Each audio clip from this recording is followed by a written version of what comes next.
Support for this episode of Judaism Unbound comes from the Oshman family JCC in Palo Alto, California, whose vision is to be the architects of the Jewish future. The Oshman family JCC is an incubator for new expressions of Jewish identity. It creates innovative Jewish learning, celebrations, and arts programs that inspire personal connections to people and ideas from across the Jewish world. Learn more at www.paloaltojcc.org. This is Judaism Unbound, episode 182, Judaism on Our Own Terms. Welcome back, everyone. I'm Dan Liebenson. And I'm Lex Rofberg. And today we are exploring another recently launched initiative, this time by college students. Our guests, Kahn and Tal Frieden, are active in Judaism on Our Own Terms, or JUT, a national movement of independent campus Jewish organizations committed to promoting student self-governance and radical inclusivity. JUT's goal is to shape the future of American Jewish discourse and community, since, as they say, the independent Jewish communities of today will foster the independent Jewish leaders of tomorrow. Kahn is a rising senior at Pitzer College in Claremont, California, studying religious studies and gender and women's studies. August is one of the co-founders of the Judaism on Our Own Terms network, as well as a co-founder of Nishmat at the Claremont Colleges, a JUT affiliate. Tal Frieden is a student at Brown University and a founding member of Friday Night Jews, also a JUT affiliate, which is a radically inclusive, non-hierarchical, and non-denominational Jewish community at Brown. Tal also helped found Railroad, a student organization building a world beyond prisons. Kahn, Tal Frieden, welcome to Judaism Unbound. It's great to have you. Thanks, it's great to be here. So let's start by finding out a little bit about what Judaism on Our Own Terms is all about.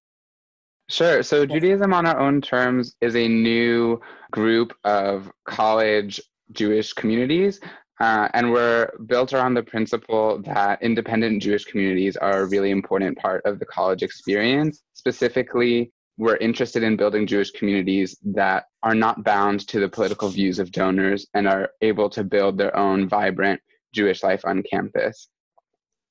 And I think that one of the greatest premises of our organization, too, is that the people who have the most say or should have the most say in building Jewish life on campus are those who are practicing it themselves, namely the students. And just like Tal said, I think that our values come from really saying, how can we bring the experience and identity and questions revolving around Jewish students and bring that to the forefront of how we determine what our Jewish life on campus, first and foremost. Yeah, I think another thing I would just add is that the communities that Judaism on Our Own Terms is supporting and hoping to foster are built around the principle of open and honest dialogue around the hardest issues facing the Jewish community today, without litmus tests or without forcing anyone to leave their opinions at the door. The organizational titles that folks choose often can tell a story in and of themselves. And so I guess, I don't know if either of you were involved in that name conversation, but I'm curious, what are you getting at? What are you looking to communicate with Judaism on Our Own Terms? And maybe more directly, like, what are you responding to? Whose terms are other organizations operating under? So on our campus here at Brown, there has been super robust conversation in my independent Jewish community, in the beautiful independent Jewish community that we've built here called Friday Night Jews, FN Jews, get it? We've been able to host really important conversations about things ranging from the divestment campaign that was going on our campus, to BDS writ large, to anti-Zionism as a Jewish practice or Jewish ideology. And those conversations just weren't possible elsewhere on campus because of the constraints placed on institutionalized Jewish college spaces. And Judaism on Our Own Terms is about creating spaces that are able to mold to fit the needs of the Jewish community as they move through their college experience, as opposed to as the people who run the institution believe a college experience should look like. And I think the students on campus should be leading the conversation and facilitating the conversation in Jewish spaces, as opposed to donors or institutions that have other priorities. To what extent is there sort of a sharedness among the different groups that are part of Judaism on Our Own Terms? And to what extent is there kind of to use the word independent again that you dropped before, to what extent is each independent from the others, and does each have its own set of values and identities? What we're practicing is a very much a college Judaism. It's one that reflects the ideas and identity of a campus, meaning that for every single student who wants to get a strong college education, and I think for everyone, like a really good college education is really rooted in taking everything apart and being willing to kind of reevaluate everything in the name of making sure you can maintain some integrity and learning more about it. Our groups are the same way. We are willing to totally take apart everything and put it back together if that means maintaining the integrity of our group. We're really trying to explore kind of the very boundaries of what Jewish identity can be, knowing that it'll be real and sacred for us. That means that what we do is very much rooted on the needs and ideals of different student groups. What that could mean for us could be very different from someone from Brown, or what that could mean for Worcester could be very different than for Stanford. The pace and the speed and the style that we do really reflect how students are thinking, where are our values placed, and what do we need to deconstruct and reevaluate. And that results in very different flavors around every Jewish organization in different college campuses. One thing I would just want to underline there is that I think the real commitment in Judaism on our own terms is to taking apart the things that we take for granted in college Jewish communities. So if you look at our guidebook that we've put out, there's parts devoted to talking about Ashkenormativity and how the emphasis on the Ashkenazi experience is something that we need to question and sort of tease out of what we think it means to be Jewish, sort of being able to assess the landscape of what college Jewish experiences traditionally look like, tease out the different parts that we want to examine more closely, and then putting back together what we think creates a really authentic, whole, and beautiful college Jewish experience, as opposed to just taking for granted what we've been given. So we have talked to folks on this podcast before from Open Hillel, and and I think it's clear that there's an issue on college campuses about where people stand on issues relating to Israel, and that's one of these issues that there's concern among many students that the organizations that are on campus aren't allowing the complete and full, robust discussion and Judaism on their own terms, etc. I'm wondering if, in addition to that, there are other things that other organizations that are on campus are somehow limiting the robustness of the experience, intentionally or not, and are there other issues where students are really feeling like it's necessary to create independent organizations, or is it largely about the concerns having to do with where people are on various Israel-Palestine related issues? Even without policies regarding Israel-Palestine, there still is a deep need for an organization like Judaism on our own terms. One of the things that I think that what we try to do is really, really, really hone in on the values and needs of individual Jews. We're not trying to sacrifice even the needs of not just donor interests, but even like a large-scale organization. What we're trying to do is really examine what is at the forefront of Jewish exploration today, which I really believe will be discovered by college students today. In many ways, we're training kind of the future Jewish leaders who are really able to kind of explore their own Jewishness through this individual lens for the first time. Many folks who enter the door in my organization, and I'm sure in a lot of others, really haven't had an experience of such a deeply both communal, traditional, non-traditional, very Judaism that forces you to reevaluate a lot.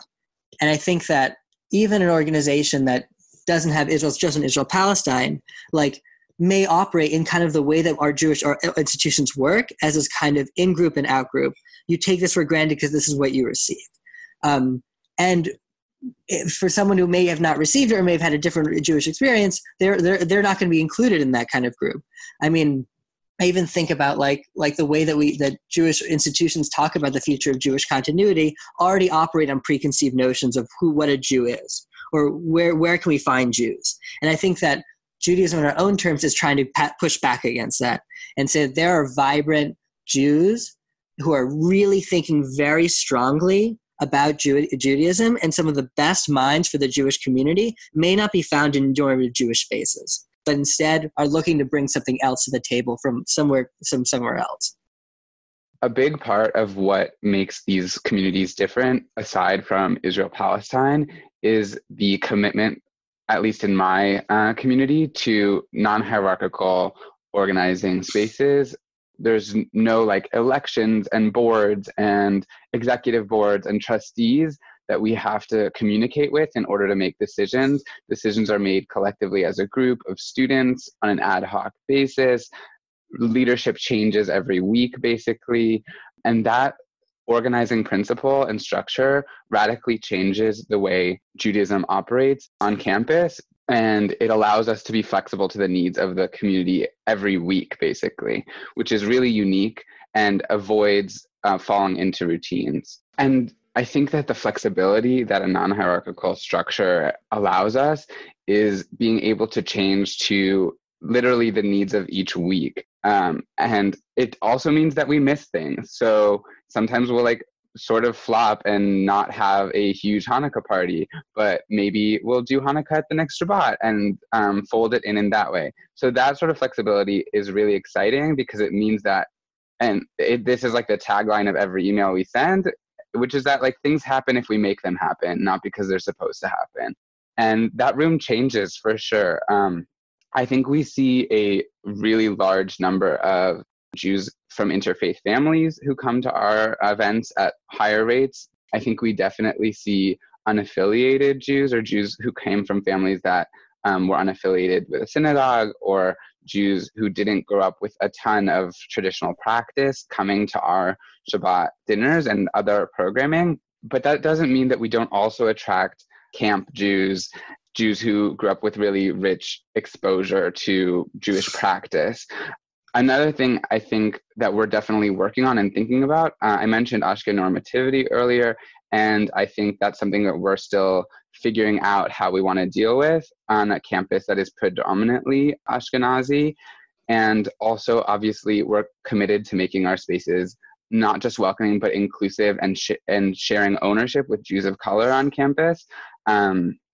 Jews of color have been involved with my campus community of Friday Night Jews since its inception, but we're always working to make sure that it's a more comfortable and inclusive and shared space. Thus far in the conversation, we haven't talked about other, big ticket Jewish organizations, Hillels that are on campus, Chabads that are on campus. Many campuses have other forms of organized Jewish life too. Some campuses don't, by the way. Some campuses are much smaller and might not have any organized Jewish bodies in the way that we think about. But I want to name something that's different about, say, Hillel or Chabad, or maybe more accurately, what's different about religious organizations versus a lot of other student organizations on campus, which is, I remember walking around the activities fair as a student with all the different clubs and groups, et cetera, and almost everybody in the space was a student. But when you'd get to the religious organizations corner, there were a lot of adults, many of them clergy. And it was this distinct thing where for really good reasons, you want to have people that have experience, that can navigate their way through religious texts, that can provide chaplaincy, all that stuff for very good reasons. But nonetheless, it was different. It wasn't always the same vibe as when you have students leading students. And so I wanted to ask about that, because what you're setting up, it might feel like reactive to people. It might feel like, oh, you see a bunch of organizations that aren't doing their job effectively Jewishly. And I want to ask if that's your frame, because I don't want to put words in your mouth, but like I get the sense that it's not only that there's people out there that you think are somehow doing things wrong. Like that's not really what I'm hearing from you. What I'm hearing is you're just excited to set up this kind of Jewish life that is student-led. And I kind of wanted to ask about that. I remember when I was in the Hillel context, especially Hillel International, we would talk about what we were doing as student-driven. And that phrase always was interesting to me because it was consciously not student-led. we always said student driven. It was driven by the needs of students. It was driven by hopefully the makeup of particular student bodies and all of those different dynamics. But I sometimes would reflect to myself, like, what if student led might be the frame that we need, where it would be students taking the reins and not only, providing their input for others to then implement programming, but to just sort of do it themselves. And what I see in Judaism on Our Own Terms is like a group of people that seem to have done that. But like, that's my perception. I want to see if that's actually in line with how you understand what you're up to. I don't know if reactionary is like always a terrible thing. All good activist groups, and I'd say most student clubs, started from some form of discomfort. I would say even maybe most Jewish movements started from, or Jewish innovation started from some feeling of discomfort with what was currently existing. I don't think we're singled out in that way. We're a chain in a long, long legacy of not only student organizations, but even Jewish innovations that have been started because of something that they discovered that was new, that was not being picked up by the organizations or ideas around them. I would say I would rather come to an organization that is determined by those who are actually the beneficiaries of it than those who are donating to it. I also wanted to add just a little ways back, another example of a group of Jewish folks who may feel uncomfortable with entering a normative Jewish space that we've talked about before. I think are Orthodox Jews who have or the folks who have grown up in Orthodox families who are not currently identify as Orthodox anymore. And I know a lot of folks for whom have a strong, deep connection to Judaism, but may feel like if they enter a normative Jewish space, they're kind of going back into what they're kind of making a statement of going back into what they received, and are kind of looking for how do I, and I think this reflects all Jewish students too. How do I reflect what I've received, and how do I infuse that and fold that into what I'm currently feeling today? And that's always changing. And so too should our organizations keep changing, especially in college campuses where there's such a high turnover, where people keep graduating and new people keep coming in. We have to keep reevaluating what our organizations are doing. Continuity is important, but I think we should only have discussions about continuity in dialogue with how do we meet the needs of this ever-changing body of people who are benefiting from these organizations. And the only way to do that is to be unafraid to fail and to constantly reevaluate and to constantly deconstruct. I believe that the future of Judaism and the past of our Judaism is really a Judaism on our own terms. Whether it's our synagogues or our camps or our day schools, all of them can reflect this idea too. If not, then they will either lead to a denial of who's actually in the group, which will have this total dissonance with what Jewish communities are offering and who's actually practicing them. And I think that it could lead to maybe the demise of Jewish institutions if they're not willing to listen to who is actually in those spaces. I want to pick up on this question about donors, because we've talked about it a lot, and I think it could sound naive, and I don't think that you are naive about it. So I want to flesh it out and bring up the possibilities, because it's not like donors are nefarious people out there who are trying to push their weight around with their money. There may be some people like that, but for the most part, I think what's going on is that donors give because they're concerned about a certain something, and that's what's motivating them to give. And sometimes it's coming from their own assessment of what the situation is, and sometimes it's coming from an assessment that somebody else has tried to convince them is the reality. And it seems for some reason that particularly on campus, the motivation of the lion's share of money coming from donors is agenda driven, in the sense that they're concerned that college students are not going to X, whether that X is practice Judaism in the way that we think is right, or care about Israel in the way that we think is right.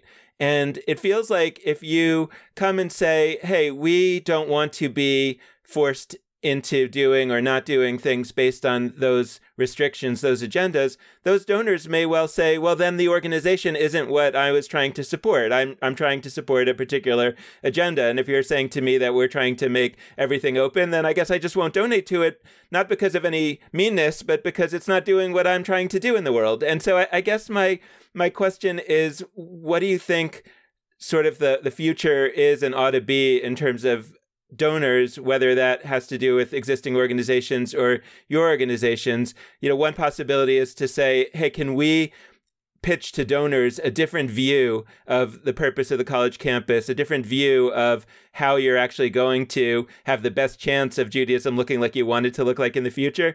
Or is what you're advocating for and saying, like, let's try to figure out how to make a Jewish life on campus that doesn't require a lot of money and it doesn't require a lot of donors? Because I think the naive position would be to say, hey, we can expect that we're going to have the same level of financial support. We just got to get these donors to think differently about the whole business. That I wish that were the case, but it feels unlikely that that's going to be the case. As you said, part of the answer is asking the question, actually, what do we need to have a vibrant Jewish community? Do we need our own building, or is it okay to have Shabbat dinners in someone's living room every other week? How much staff support do we need? How much do we need to spend on catering and things like that? All of the costs that are associated with Jewish college life are sort of taken for granted at this point. And that's one of the questions that we're putting on the table, is like, what are the essential needs of a college Jewish community? So the question about donors and like what the role of donors ideally would be or could be. I once spoke at a conference of Jewish donors in Boston where like the central question was like, how do we get young Jews excited about Israel? Or how do we get young Jews excited on college campuses? And it was like right after the election in 2016. And it was sort of absurd to me to be in a room full of people who were talking about how to get Jewish students excited, period, or Jewish students excited about Israel, because to me that was entirely the wrong question.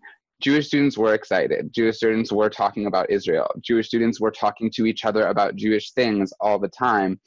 But if you start with the question, how do we get them excited about the thing that we're excited about in the way that we're excited about it, that's not a conversation, and that's not an open dialogue between equal partners.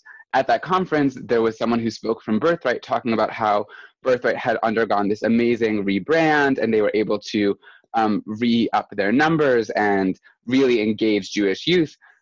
And since then, we've seen probably the largest outrage and communal effort to actually have an honest conversation about what that organization means.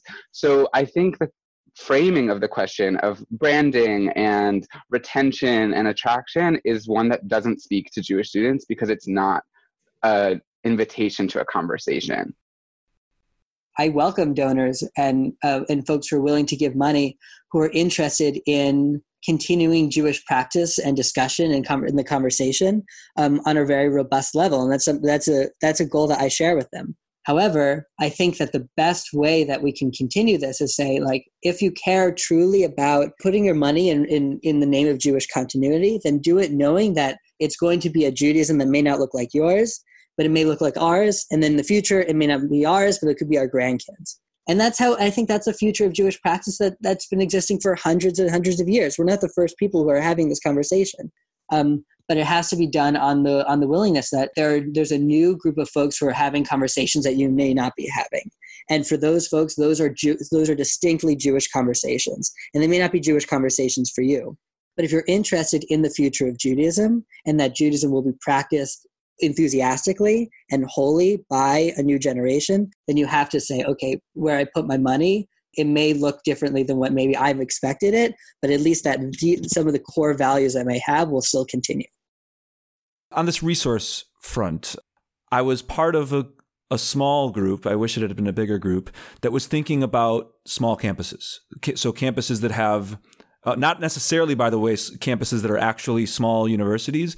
Some of them are very large universities, but campuses with small Jewish populations, and how to go about building Jewish life on those campuses. And I'll be frank, I think we did not do a good job. And I think that there hasn't been much of a focus on how to meet those campuses' needs as there has been on how to meet larger campuses' needs, mostly because the smaller the campus, the less likely that they have staff members who are going to be in touch with the people in like Hillel International's ecosystem.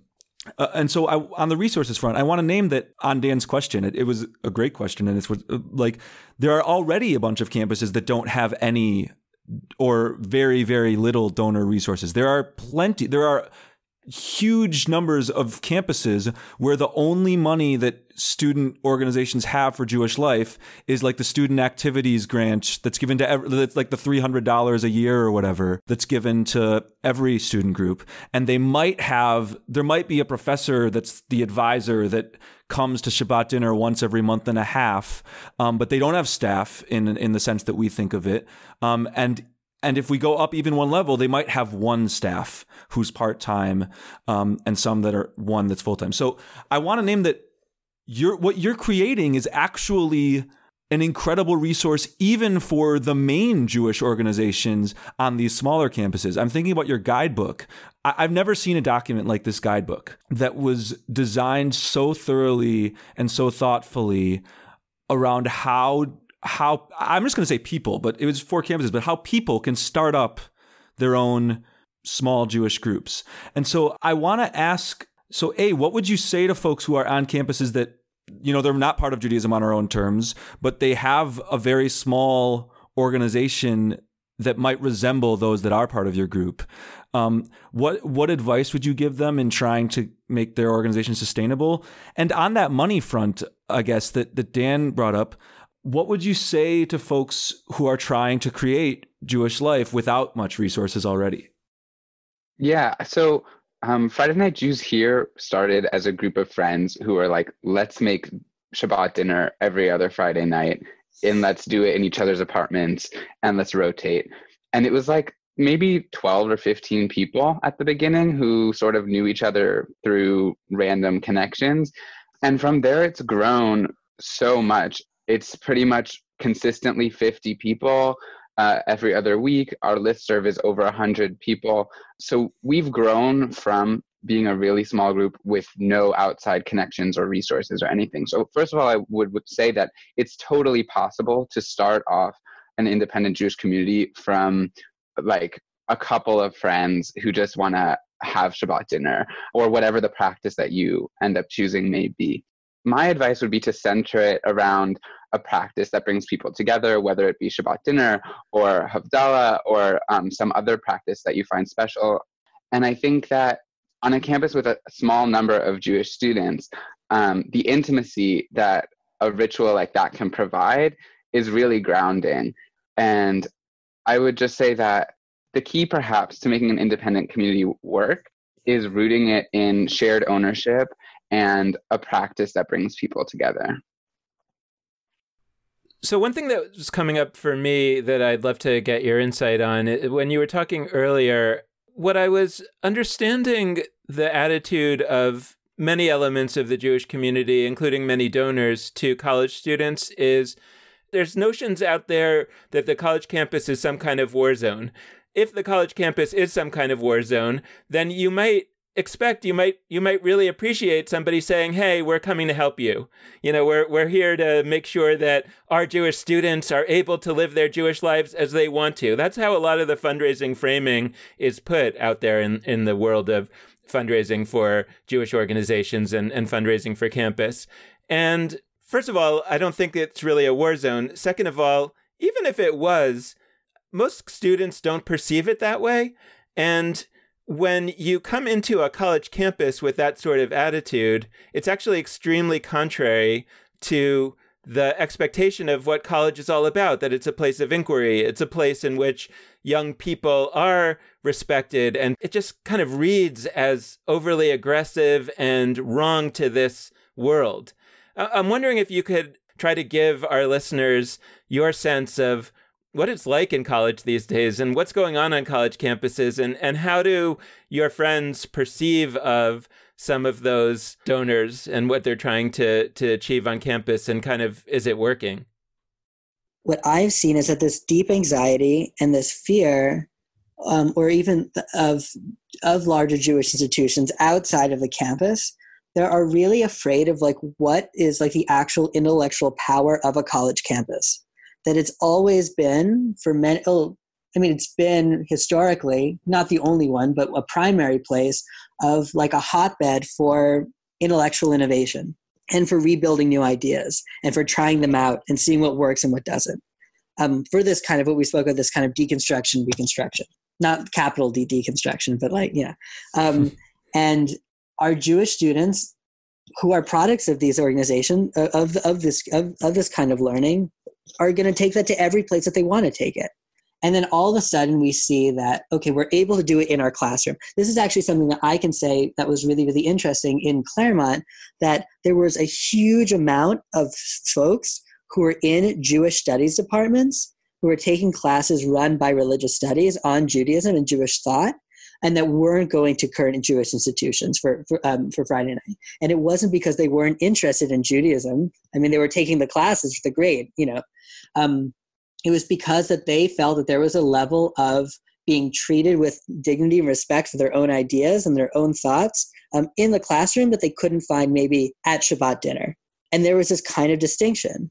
And it felt like, okay, why is every single aspect of our lives being reevaluated and reunderstood and held in certain places where I think, but not in our Jewish spaces. And I think there's a lot of pushback. And I think that there's this kind of rift of these, there's this kind of Jews for whom are willing to enter these spaces and for whom these Jewish spaces work for them. And I think that's great.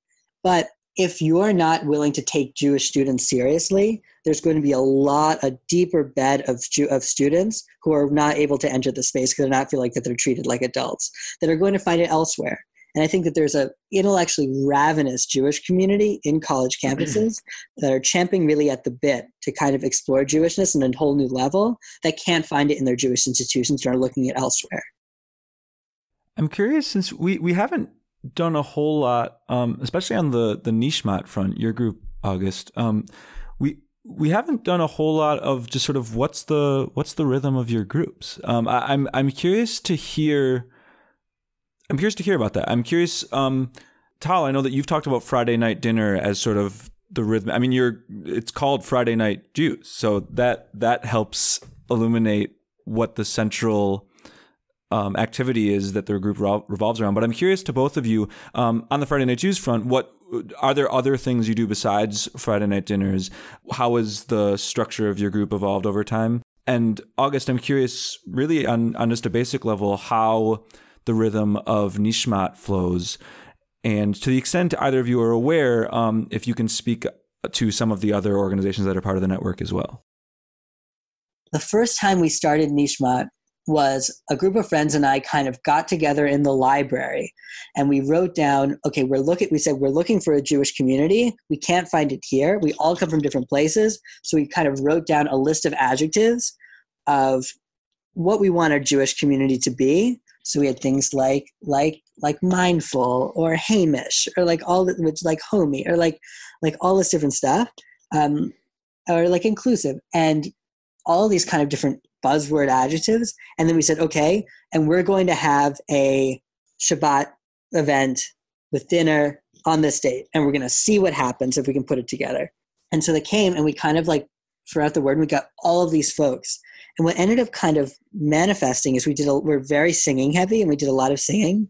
Our earliest events was we just kind of did singing nigunim, wordless melodies that come from, I think, like the Hasidic movement, which I think is so notable that they don't have words, that they're trying to evoke something that's beyond words, which is something that I think a lot of folks can be able to participate in without knowing the words. So we've done that. And we're also trying, and so basically what we do is kind of, we have a kind of a guidebook, our own kind of thing of like, if you want to start something, we're going to support you on how to build it. And so in the same way that like we don't really, like with Friday Night Jews, we don't really have like a very central planning committee. We have kind of a group of organizers who meet once a week to kind of check in and see how things are going. But we operate very differently all the time. We held one of our largest events has been our Passover Seder, which we've done using the Jews for Racial and Economic Justice Haggadah. And that was an opportunity not only just to do the Haggadah, but we also wanted to create a really great kind of opportunity for Jewish study. So kind of in addition to the Magid part of our Seder, we did something that Jay Fridge did, which is creating our own midrash around the story. And I think that really centralizes kind of what I think Nishmat, alongside other Jewish organizations in Jute, are trying to do, which is really enfold kind of our deepest experiences into the tradition that we've received. Someone said this to me, it's kind of, sometimes it's like stones hitting each other, but that's okay because that's how like sparks fly. And so we keep we may come up against like very strong tensions in terms of like what our organizations are.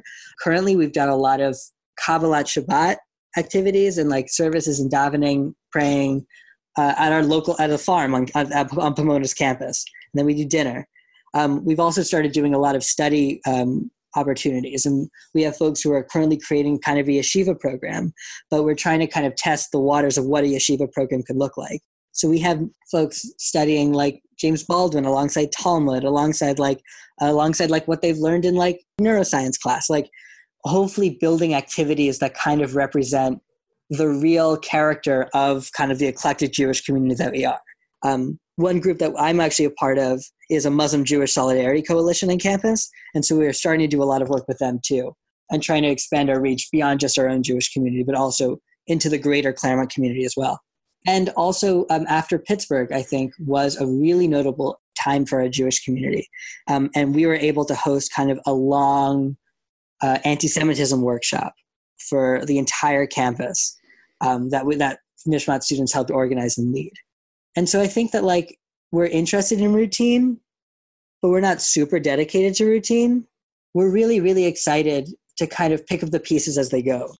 We published a songbook too, which has kind of not the songs you may find at like summer camp or like kind of what you grew up with, but we kind of found songs that we all learned together, like kind of our own nishmat nusach and like how we do things too. We're creating a space that's not only bringing what we've learned from our own different backgrounds together, but also learning our own Jewish ethos together as a community. And Tal, can you tell us a little bit more? You mentioned some pieces, but can you tell us a little bit more about the origins of Friday Night Jews and how it looks today? Friday Night Jews really started as a bunch of friends who wanted to have Shabbat dinners in each other's apartments, potluck style. I would also say it started pretty directly in response to non-Zionist and anti-Zionist Jews feeling left out of institutional spaces on campus and wanting to sort of find community elsewhere. Since then, we pretty routinely have Friday night dinner every other week.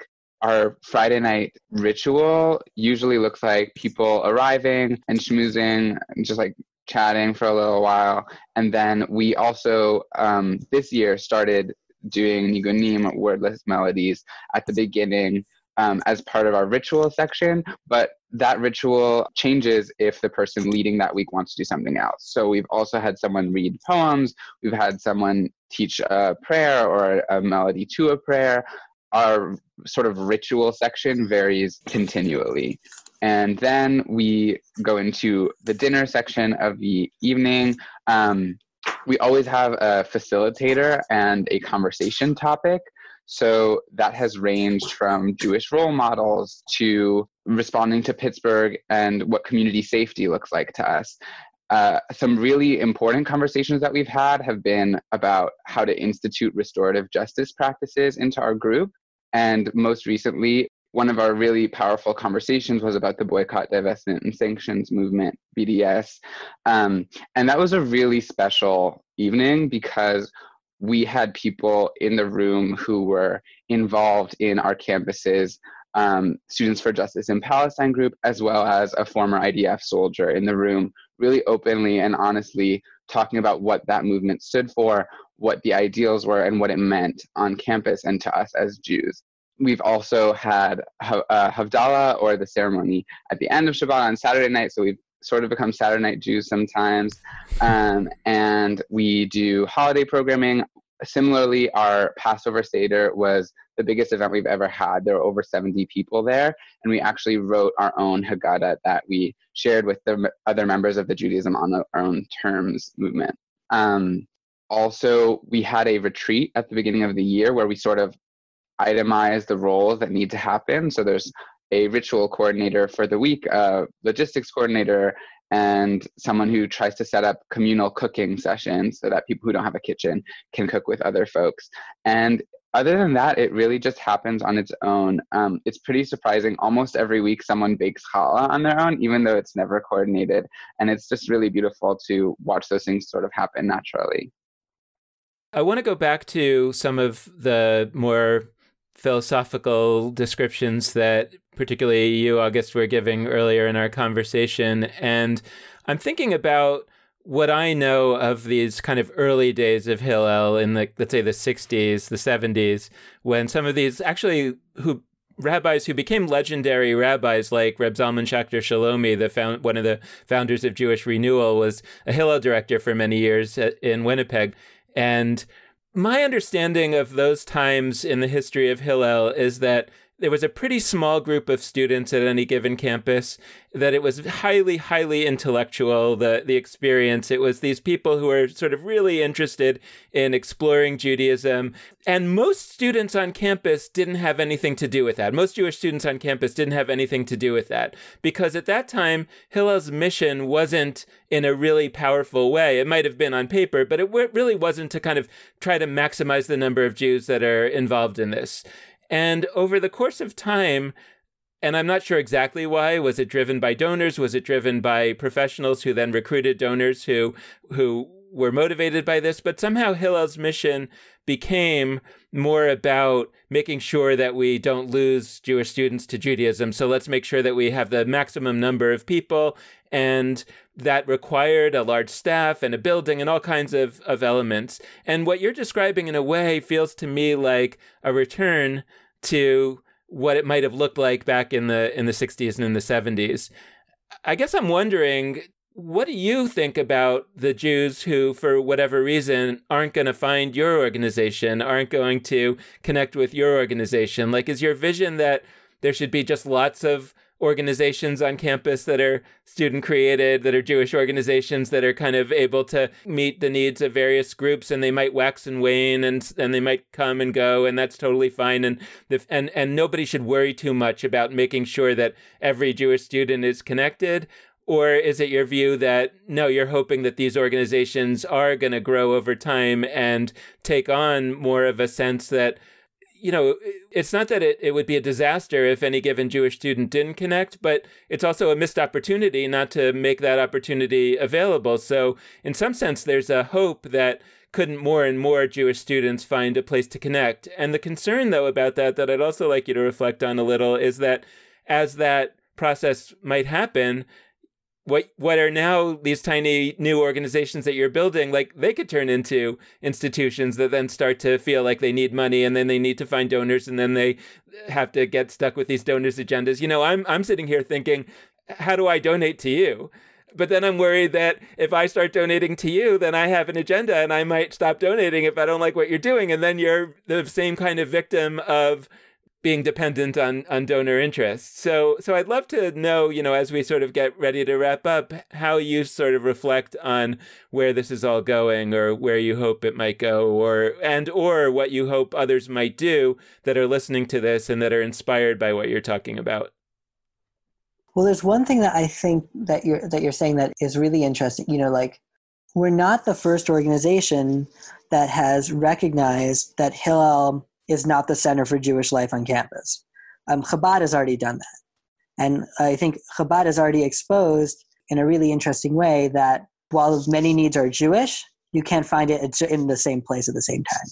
We're not, I think, blazing the trail of saying that a vibrant Jewish community is a diverse Jewish community, and that Hillel's mission of being the center for Jewish life on campus has revealed like a lot of deeper problems. It's really tricky because at the same time, I think Hillel is doing some great work in bringing, like, I think that in that having a strong presence on many different campuses all around the country, and I think all around the world, and being for many people the first opportunity to really be enfolded into the Jewish community. And I think that's like really, really important. I would say like I hope for the future of Judaism on our own terms is that we can keep being like an organization that does the same work and does it in our own way, just like other Jewish organizations before us have done that too. I think this is something that someone said to me at Nishmat, that, you know, I go to Hillel and I kind of get what I want. I know exactly like what I'm going to get. I have my dinner. I sing songs. And I feel like I'm back at home, and I have this beautiful experience that's like very, very nostalgic and very, very warm of like growing up in my Reform temple and doing whatever. And then they're like, then I go to Nishmat too, like the next week, and I have this other completely different experience. Like I have to reevaluate kind of like, what is my entire place in the Jewish community, and like, what is my voice? Those are two Jewish ideas, but they're very, very, very different. We're meeting a need that may not be met or even desired to be met by other Jewish organizations. And they're doing the same for us too. And I think hopefully what I'm looking for in the future is that we're going to be part of a conversation alongside different organizations that will ultimately lead to a more robust dialogue on the future of Jewishness itself. At Friday Night Jews, we had an interesting moment this year when it became clear that we sort of had become a Jewish institution on campus. And there were first years coming to our Shabbats and saying like, oh yeah, like I got to Brown and realized I could like choose between Chabad, Hillel, and Friday Night Jews. And it was this moment of like, whoa, wait a second. Now we're like in the ball game or whatever. And that was a really interesting moment of being like, okay, so if we're part of this ecosystem, what is it that we're going to do that like makes us able to keep doing what we're doing and in the way that we're doing it and not become like institutionalized? And I think a huge part of that has been our leadership structure and the fact that the facilitator changes every week. The ritual coordinator changes every week. You won't see the same person standing in the front of the room all the time. And that allows every experience to be different. So I want to break the fourth wall for a second. I want to say something strange, which is that this isn't just about campus.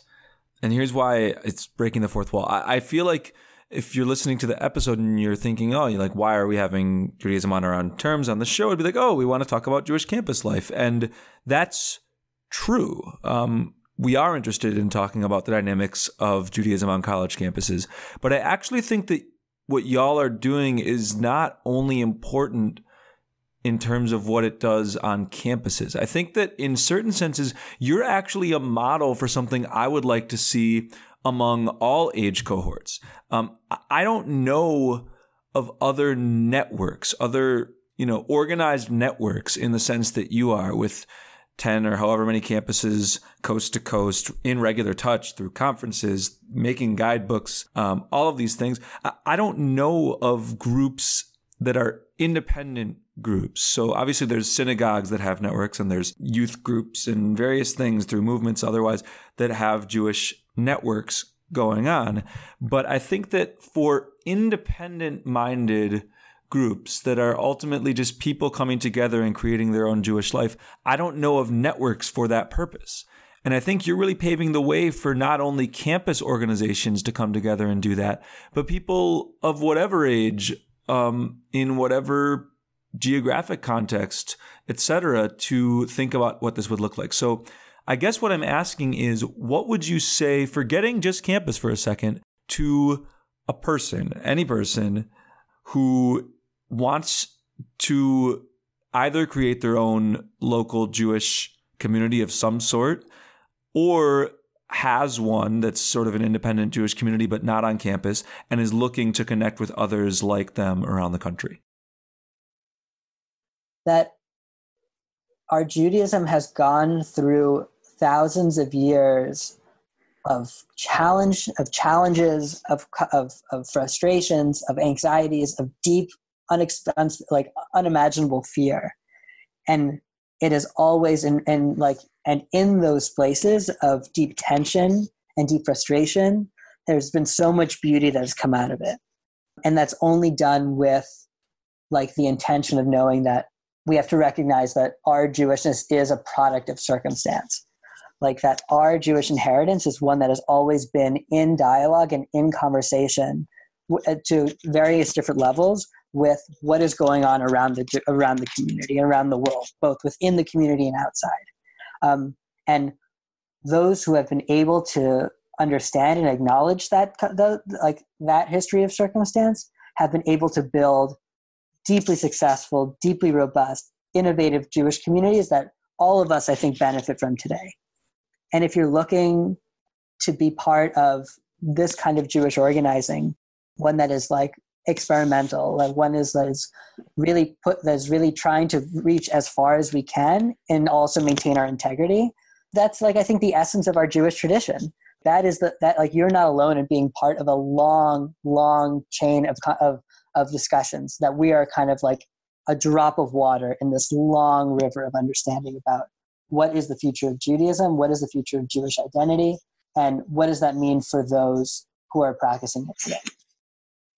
Thank you both so much for joining us. This has been a fantastic conversation. Thank you so much. Thanks for having us. And thanks, of course, to all of you out there listening. We hope you've enjoyed this episode, and we hope that you'll tune in again in the future. As a reminder, we did at the top of the episode mention Judaism on Our Own Terms has a conference coming up. You can learn more about that on their website, JOOOT. That stands for Judaism on Our Own Terms, but JOOOT.org. And also in our show notes, there's some links where you can learn more and where you can donate to them. With that, we're going to close out this conversation by encouraging you to be in touch with us, because we love hearing from listeners, and you can do that in a variety of ways. First, you can head to our Facebook page, Judaism Unbound. Second, you can go to our Twitter feed at Judaism Unbound. Third, you can go to our website, JudaismUnbound.com. And last but not least, you can head to our email accounts. Email us, Dan@JudaismUnbound.com or Lex@JudaismUnbound.com.